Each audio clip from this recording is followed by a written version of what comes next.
Welcome to this edition of the Martial Truth Podcast transmission. Before we get started, I just want to mention again the fact that we've started memberships on the channel. It's going quite well.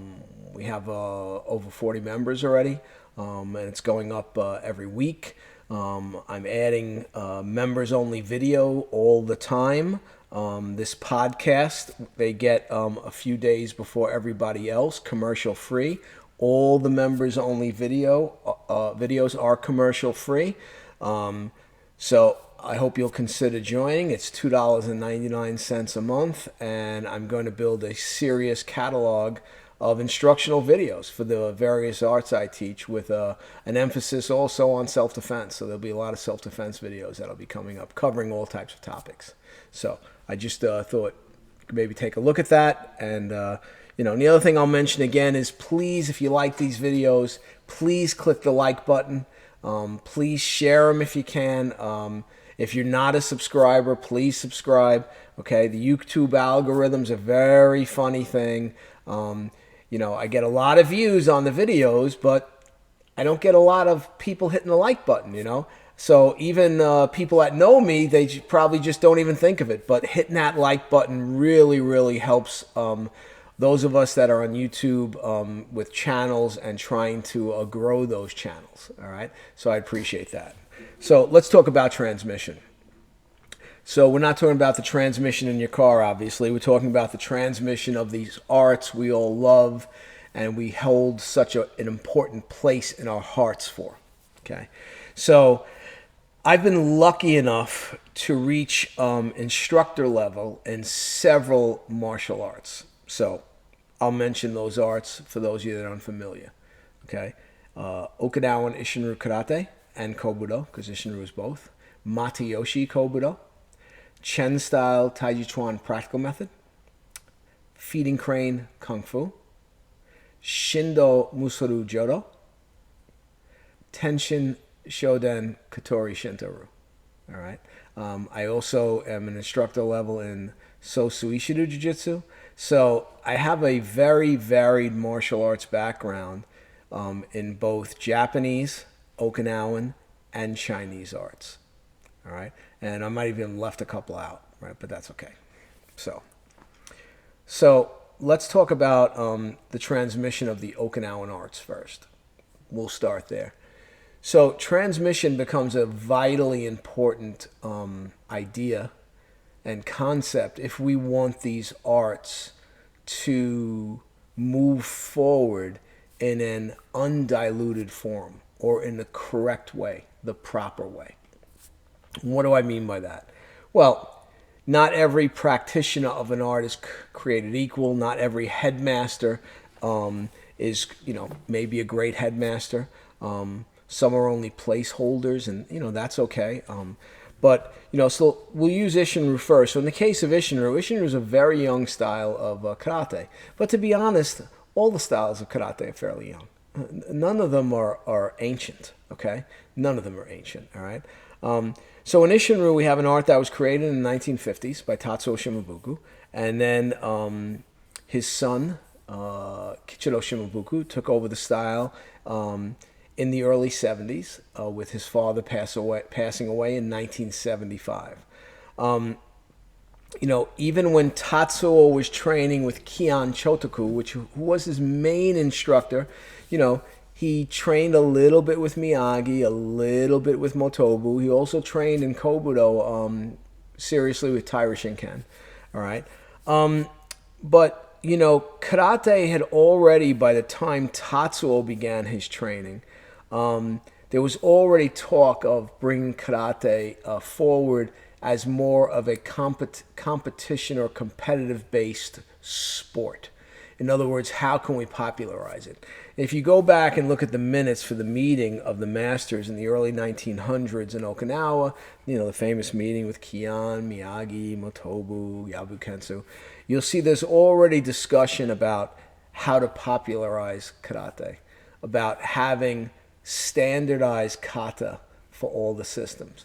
You saw that they created new kata to bring into the school system.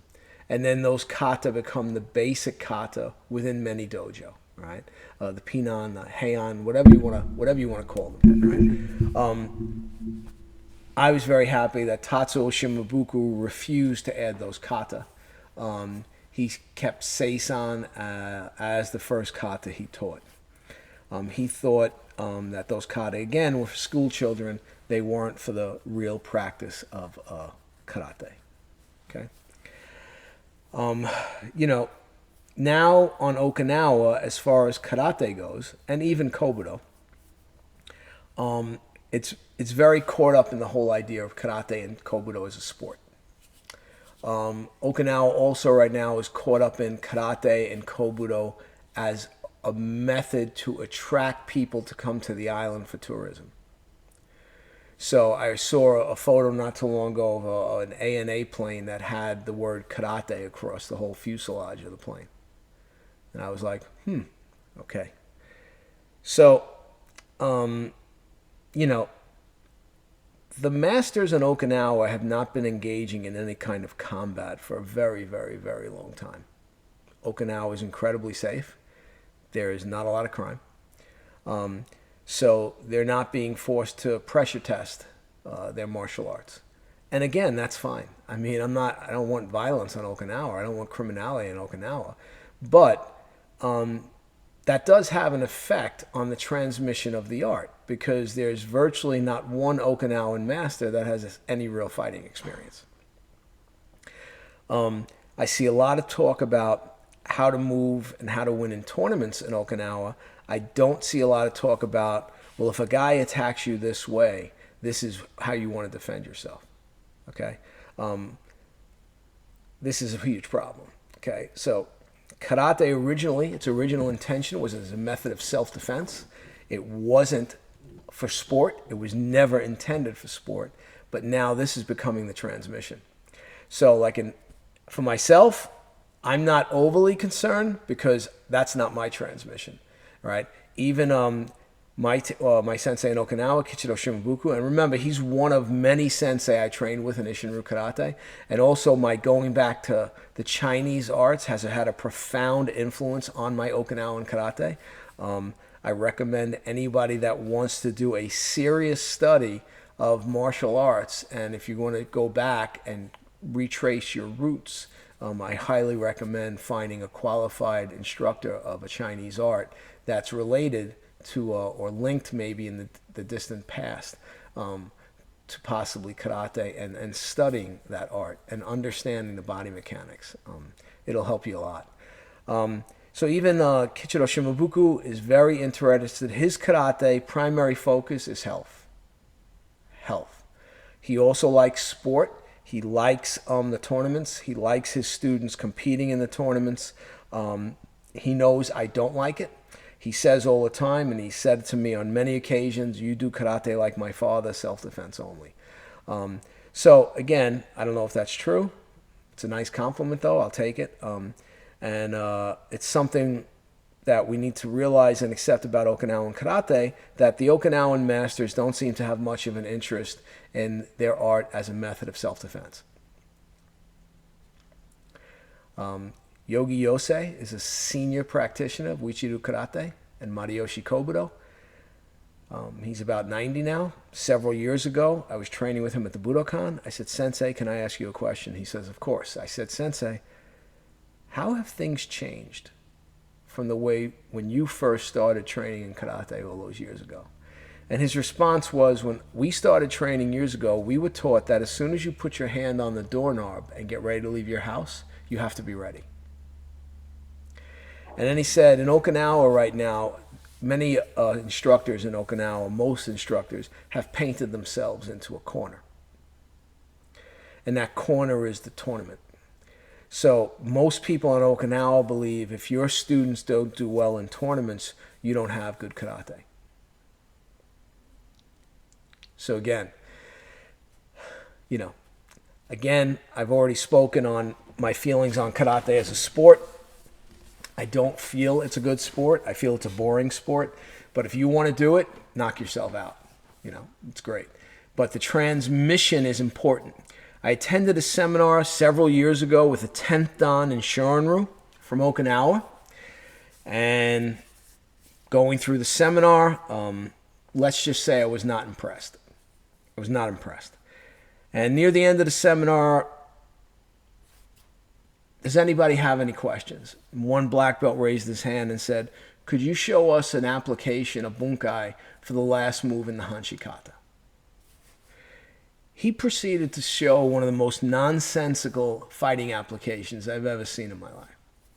I was literally standing there thinking to myself, has this person who's the head of a system, has he ever even practiced fighting applications? That was my initial reaction. He began to walk off after he showed this ludicrous fighting application, stopped, turned around and said, wait a second, and then showed a second one, which was just slightly less ludicrous than the first one. And I just said to myself, wow, this is the problem with Okinawan karate, right? So it's important, right, when we're transmitting these arts, that the whole art be transmitted. So what do I mean by that? Well, in Isshinryu, we have 8 empty hand kata. And I'm using, again, Isshinryu as an example because that's the karate I study. And we have 8 weapons kata, 7 weapons kata, right? We have 3 side, depending on the school, 3 bow, right? And we have tuifa kata, and then some people also practice a nunchaku kata, again, depending on the school, right? And then we have a whole bunch of training regimens, kotekitai, kakie, right? We have basics, right? We have fighting techniques. We have 2-man sparring drills and weapons, bo kumite, bo sai kumite, bo tuifa kumite, right? We have application in the kata, how to use each one of these moves in an actual fighting situation. Okay? And many other things that should be being transmitted forward. But when I look at most Isshinryu people training, a lot of those things are lacking. They're not transmitting the whole system. So I tell my students, so I learn a kick, and this is one of the basic kicks in Isshinryu, and I don't like it. I don't like it. I don't like that kick. So now I decide I'm not going to teach that kick. So now that kick in my version of Isshinryu no longer exists. So now I teach Isshinryu to several people, and they decide to at some point teach. And now when they move forward, they decide, well, you know, there's a couple of those basics I don't like. I'm going to eliminate those. Then they teach that version to students, and now we've lost a couple more things. And then their students decide, you know what, I don't like that Seisan kata. I'm gonna stop teaching that. Before you know it, we're down to a single punch, and that's the system. So if you're an instructor, your responsibility is to transmit the system correctly. Okay? Vitally important. Matayoshi kobudo, we have some of the same issues. I was invited upstate by a group that's with the Zen Okinawan Kobudo Renmei. I'm affiliated with the Hambu Dojo, okay? I trained with Yoshiaki Gakia. He transmitted the whole system to me. And I thank him for that.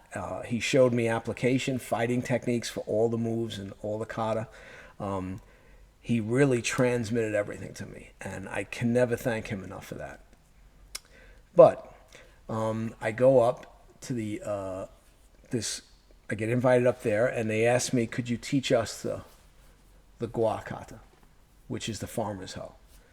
And I said, you guys don't know the gua kata? And they said, oh, no, in the Zen Okinawa Kobudo Renmei, they don't teach that. And I'm pretty sure they don't teach a couple of other kata that are part of the system also. And I recently heard one of the senior teachers from that Renmei say, well, we don't teach that because that's not a samurai weapon. That's not a bushi's weapon. That's a farmer's weapon. Okay. Really? What about the other weapons? The kama is a farmer's weapon too. Do you teach that? I mean, maybe you don't. I don't really know the curriculum right now in the Zen Okinawan kobudo renmei. But when I hear someone make that excuse for not teaching a form, it says to me he's just creating an excuse for not knowing the form, for never having learned the form. So again, it's called the Matayoshi kobudo system, right? It's a system popularized by Shimpo Matayoshi sensei. And, it's important to transmit it the way Matayoshi sensei wanted it transmitted. And he wouldn't have wanted you to, no, I don't learn that kata. I never learned that kata. Okay, well, if you're teaching the system, learn it. Learn it. And then transmit the system properly. Okay? Are you teaching all this stuff? And then I had someone, I was working out with the group, and I'm doing the kata the way I do it, and one of the teachers stopped and said, for those of you that are looking at Mr. Calandra and think he's doing the kata different from us, he's doing the kata the way Matayoshi sensei taught them. I said to myself, okay, so that means the renmei's changed a little bit. I know for the fact renmei does a block in Sanshozai, the second sai kata. That's the same block as in Nichosai. But the actual block in Sanshosai is a very different technique. So now the renmei doesn't have that technique because they don't teach it in the kata. So again, transmission is important. Find teachers that know the system and can transmit it to you. All right? Very important. Also, I'm seeing with some Matayoshi teachers, they're adding things. They're adding basics. They're adding kata. They're doing this. Again, that's fine if you're just doing your own thing and you're creating your own style. You do whatever you want to do. But if you're saying you're training and teaching Matayoshi kobudo, transmit the system, right? There's plenty there. Gaki, I asked one time, I said, Sensei, do we have nunchaku basics? He goes, he says, the renmei does. He says, but Michael, there's so much stuff. Just take some techniques out of the kata and just work those techniques as basics. And you can do that for other weapons too. You don't have to create another thing that people have to practice as a group. You can just, every once in a while, just, pull a few moves from the kata and do that so people get a good feel and work those moves so they can bring that back into their performance of the kata, right? So just some things to keep in mind on those fronts. So, Chen style Taiji Chuan practical method. Recently I taught an instructor's class, and in that instructor's class I talked about the importance of, if you're a disciple and you're transmitting the system to the next generation of teachers, are you doing your job? Are you transmitting the system? Or are you just transmitting the form, the first form Yilu? And that's, basically 98% of your practice. What about Erlu, the second form? Are you transmitting that, or is that just going to fall by the wayside? What about the foundations, which are like basics, okay? Are you transmitting those and having people learn them and work them? Or are you just going to kind of say, no, the Yilu's the most important thing. I'm going to only work that. Right? And we often say the Yilu is the most important thing, and it probably is. However, if you only practice Yilu, your Yilu will not get to the level it should be if you're not practicing all the other elements. Similar to any martial art, foundations or the basics, the forms must be practiced. Fighting applications must be practiced for each move in the form. In the case of Taiji, we have an exercise called push hands. There's fixed step push hands. There's freestyle push hands, okay? There's also exercises, partner exercises to develop a skill in the body. As you develop that skill comes into your form practice. We also have body conditioning exercises in Chen style Taiji Chuan practical method. Are you practicing all the aspects? Are you bringing the full system forward? Or are you saying, no, I'm just going to practice this because this is what I like? And that's okay if you're not teaching. But if you're teaching, you have to transmit the art, the real art, not what you think the art is or what you think the art should be. You have to transmit it all. This is why as instructors, we have to know so many techniques. Because when I'm teaching self-defense, right, I show a lot of techniques that I don't particularly care for. But there's a lot of people in the room. And there may be people in the room that like certain techniques that I don't like. And there are reasons for that. Size, age, whatever, right? It doesn't matter why they don't like it or like it. But it's important for me to show many, many techniques, all right? So when we're transmitting this arts, it's important to transmit the complete art, not part of the art, okay? Not part of the art, all right? Shihekwan, feeding crane, is the same thing. We have the Gung Li exercises, again, for lack of a better term, the basics, all right? They're very physical, right? The forms are very physical, all right? It's important that you transmit it, but it's not just the forms. It's not just the Gung Li. We also have body conditioning. We also have push hands, sticky hands exercises, right? We also have fighting applications. So you have to transmit the whole art. All right. And if you're thinking to yourself, well, I know you're talking about this, Mike, but I don't know a lot of the fighting applications. All right, well, figure it out. Take the move, have a guy throw a punch at you, and try to figure out how I can use this move in a fighting application. Figure it out. Okay. It's an exercise. It's a mental exercise. You might be surprised and shocked at the things you're able to figure out on your own, okay? Because that's another thing. It's not about over-reliance on the teacher. The teacher is transmitting to you, but you have to discover your own things about this particular art or arts that you study, all right? It's your own insight too. This is how these arts stay fresh. These arts move forward. These arts become more powerful. Koryu, Japanese koryu. Japanese koryu have a very strict system for passing the material forward if they have a strong headmaster. If they have a strong headmaster. If they have a headmaster that slacks off and doesn't hold to a standard, then things start to go bad. We've already lost hundreds of koryu, and I may be even low in my estimates, but many, many koryu have died out. And again, there's a lot of factors for that, and I'm going to talk about koryu in another podcast about, the factors and problems with koryu, and the good things about koryu. But like you take Kotori Shinto-ryu, which I study. I study with Sugino Yukihiro Sensei. It's passed down very precise. You have to learn X amount of techniques before you can do this. Then you have to learn more before you can do this. And there's a very specific teaching method to transmit the system forward.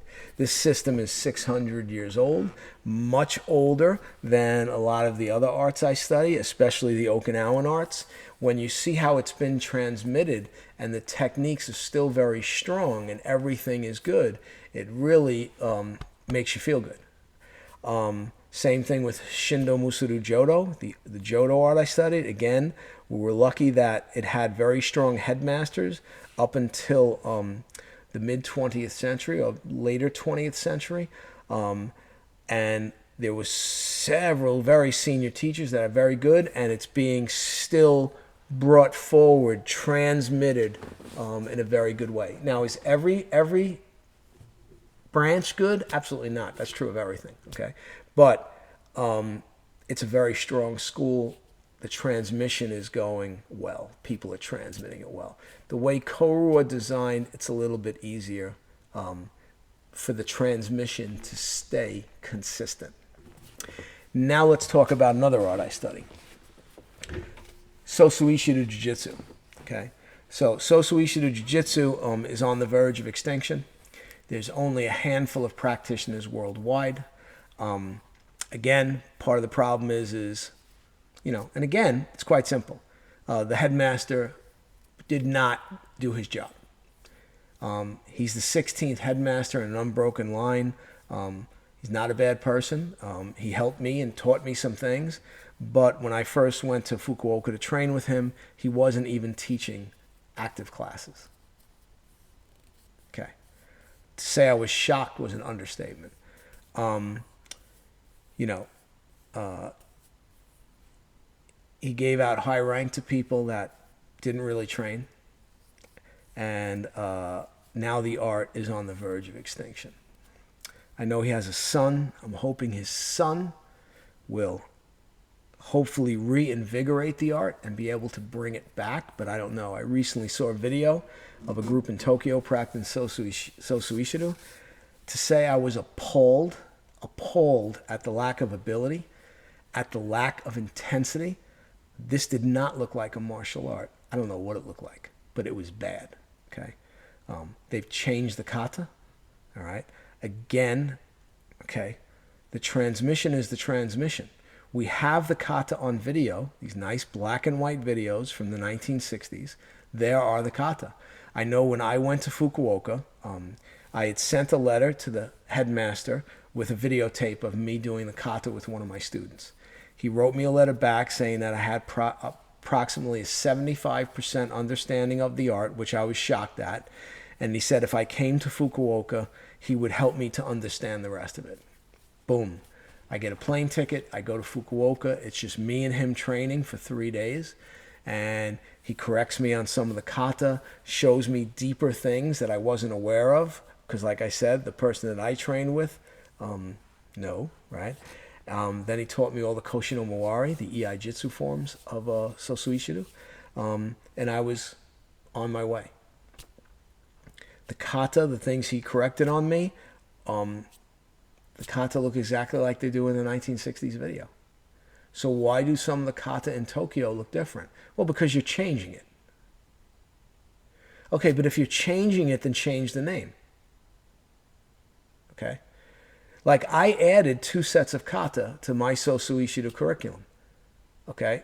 But when people say to me, well, where did these kata come from? I say I made them, and I say they're recent. They're recent additions. They're things that I added.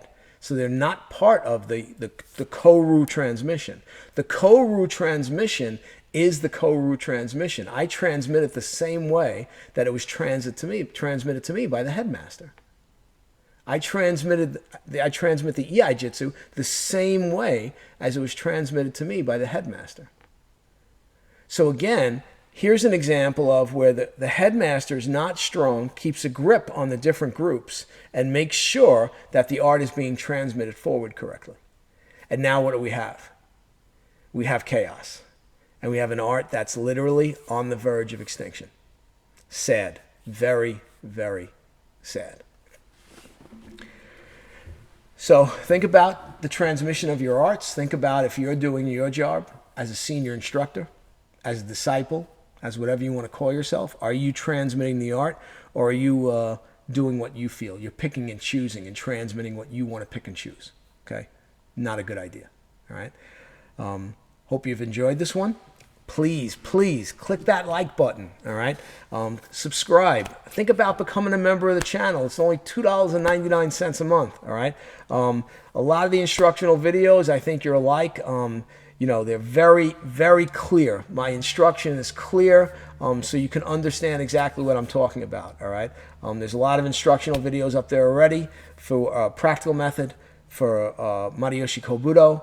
There's a couple for Ishinryu, all right? There's a few for Jiu-Jitsu, and I'm just going to keep adding and adding and adding. I'm trying to, like, when we talk about transmission, I'm trying to preserve these arts that even after I'm gone, someone will be able to go to these videos and look at them and say, wait a second, my teacher never showed me this.